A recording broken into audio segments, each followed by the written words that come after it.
short selling. So you've probably heard of that term before. What exactly is it? Short selling is something that you do when you borrow an asset that you don't have because you want to sell it in the open market because you expect its price to go down in value and you think you'll be able to buy it back at a lower price and then give it back to its owner. So the way it works, okay, is basically, let's say you have a product here. If you think it's going to go up, well, what you do is you just buy it, and when it goes up, you just sell it and you make money. But what if you thought it was going to go down? Well, how can you sell it if you don't previously have it? Well, you can borrow it from somebody, right? So let's say you can borrow this thing from somebody and sell it on the open market. And when we do that, we call that shorting, right? And when it goes down in value, as you expect, well, you can buy it back. And when you buy it back, then you can give it back to its owner.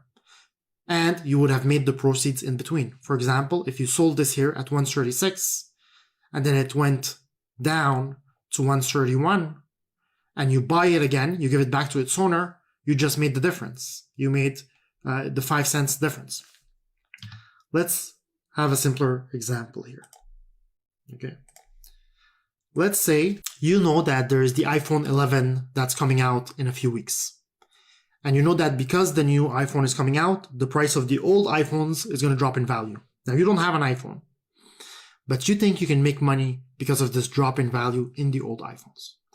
So what you do is you go to your friend's house. You know he has an iPhone 10 and he's sleeping. You talk to their family. You talk to their dad. You're like, hey, you know what? Can I borrow this iPhone 10? Okay. And I promise I'm going to give it back to you tomorrow. Okay, I'll bring it back tomorrow. You know, your son's not going to know about it. So you get the iPhone 10. You go online, you go to, I don't know, an online selling store, eBay or something, and you sell it there. And the price for iPhone 10s is, I don't know, $700. Okay, so you make $700. Now, the next day, in the morning, early, the iPhone 11 comes out. Now, the iPhone 11 comes out and it's the price of the iPhone 11, and it doesn't matter. It's like 14. They're super expensive now, anyways. 1,400.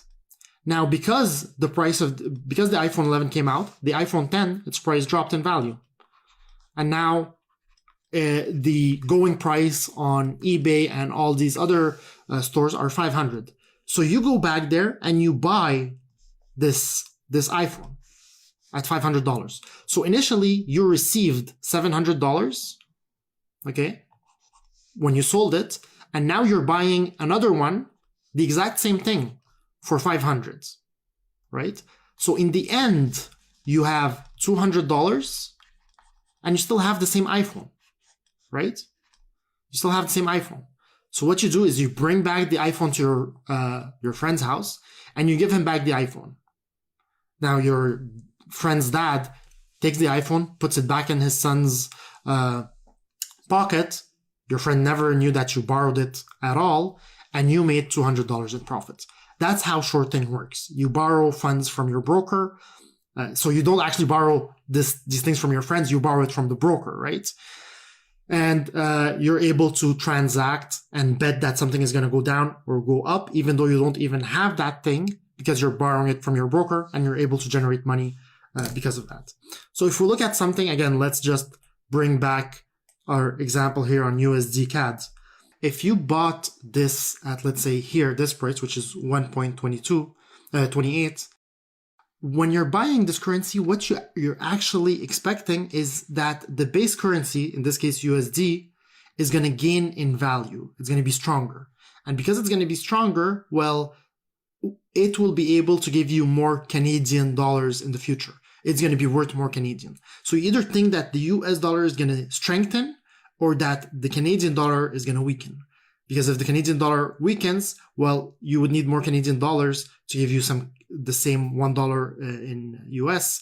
Or if the US strengthens, you're still going to need more Canadian dollars to get you $1 US. So that's when you're buying it. Now, when you're shorting it, because you can buy here and sell here, and this is, let's say, 136, this is 128. So that's 8 cents difference, which is 800 pips. It's ridiculously huge. But that would be if you're buying it. Now, if you're shorting it, well, then you're actually selling the USD, buying the CAD. So you're expecting the USD to lose in value, okay? So your base currency to lose in value, to not be as strong as it was. And because of that, it will get you back less Canadian dollars. Or you can think of it as you think that the Canadian dollar will be stronger. And because it'll be stronger, it'll get you a US dollar is going to be worth less Canadian dollars, right? Because the Canadian dollar is stronger, so that should require less of it to get $1 of US. All of this is going to make sense as you trade and you practice, but it's just an understanding of this would be buying and selling. But then if you want to bet that it's going to drop in value, you would have to short here and then buy back at a lower price. And that's really what shorting is.